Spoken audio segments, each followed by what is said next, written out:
تو والدین جب بوڑھے ہو جائیں تو اولاد کا امتحان ہوتا ہے، اور والدین کی ساری خدمت بھی اولاد کرے لیکن صرف ان کو کچھ معاملات کے اندر نظر انداز کر دے اور وہاں اپنی مرضی کرنے لگ جائے تو والدین کو تکلیف پہنچتی ہے۔ حتیٰ کہ والدین خود چاہتے ہیں کہ ہماری اولاد ہمارا کاروبار سنبھال لے، امور خانہ سنبھال لیں اور بہت ساری چیزیں سنبھال لیں، اور بعض اوقات اولاد اتنی سمجھدار، سنجیدہ اور متین ہوتی ہے کہ وہ اچھے انداز سے، بہتر بلکہ انداز میں سنبھال لیتی ہے، لیکن والدین کو اگر وہ نظر انداز کریں اور کسی معاملے میں پوچھیں نا تو ان کو ایک اپنے اختیارات سمٹتے ہوئے دکھائی دیتے ہیں اور وہ تنہائی محسوس کرتے ہیں۔ تو اولاد اگر صرف اپنے والدین سے پوچھ لے تو والدین تو چاہتے ہیں کہ سب کچھ ان پہ نچھاور کر دیں، ایک والدین ہی تو ایسے ہیں کہ جو اپنی اولاد کو اپنے سے آگے دیکھنا چاہتے ہیں،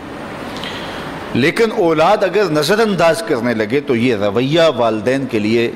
اذیت کا، تکلیف کا سبب ہوتا ہے۔ اور اگر اولاد اتنی سرکش ہو جائے کہ اپنے والدین کو دقیانوس سمجھنے لگ جائے، حالات سے بے خبر جاننے لگ جائے تو یہ والدین کے لیے اس سے بھی زیادہ تکلیف کا سبب ہے۔ اور اگر وہ والدین کو مداخلت بھی نہ کرنے دیں تو یہ تکلیف اور زیادہ بڑھ جاتی ہے، اور زیادہ اذیت بڑھ جاتی ہے۔ اللہ کے محبوب کی خدمت میں ایک شخص حاضر ہوا اور اس نے حضور کی بارگاہ میں شکایت کی، اور وہ یہ تھی کہ میرا بیٹا اپنی چیزوں کو جو ہے وہ مجھے ہاتھ نہیں لگانے دیتا۔ تو آقا کریم علیہ السلام نے اسے بلایا اور فرمایا کہ یہ تمہارا باپ کیا کہہ رہا ہے؟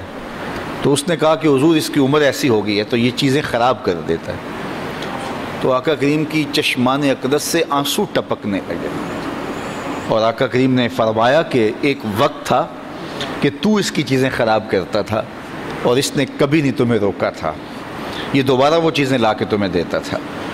تو حضور نے اس وقت ایک تاریخ ساز جملہ ارشاد فرمایا، انتا و مالو کا لابی کا، فرمایا تو بھی، تیرا مال بھی تیرے باپ کا ہے، وہ تیرے مال میں، تیرے معاملات میں جس طرح چاہے تصرف کر سکتا ہے، اللہ نے اس کو اختیار دیا۔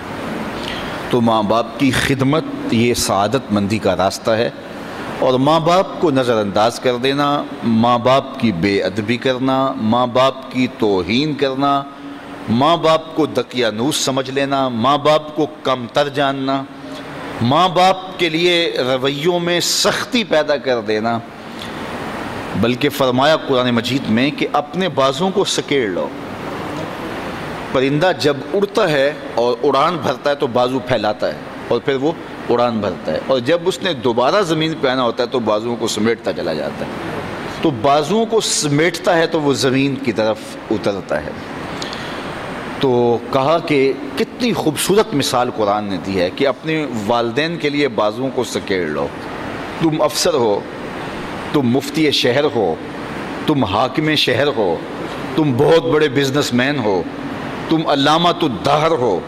تم صاحب تحقیق ہو، تم صاحب فتویٰ ہو، تم عقل و بینش کے امام ہو، تم بہت بڑے دانشور ہو، تم بہت بڑے ذہین فتین شخص ہو، تمہاری عظمتوں کا زمانہ لوہا مانتا ہے، دنیا کی دانش گاہوں میں تجھ سے لوگ دنیا گزارنے کے گر سیکھتے ہیں، لیکن جب تم اڑان بھرو تو اس وقت تم مفتی رہو، اس وقت تم فقیہ شہر بنو، اس وقت تم جو ہے وہ بہت کامیاب بزنس مین بن کے پرواز کرو، اس وقت تم بہت بڑے مانے ہوئے پروفیسر کہلاؤ، تم اپنے فن کے ڈاکٹر اور ماہر کہلاؤ،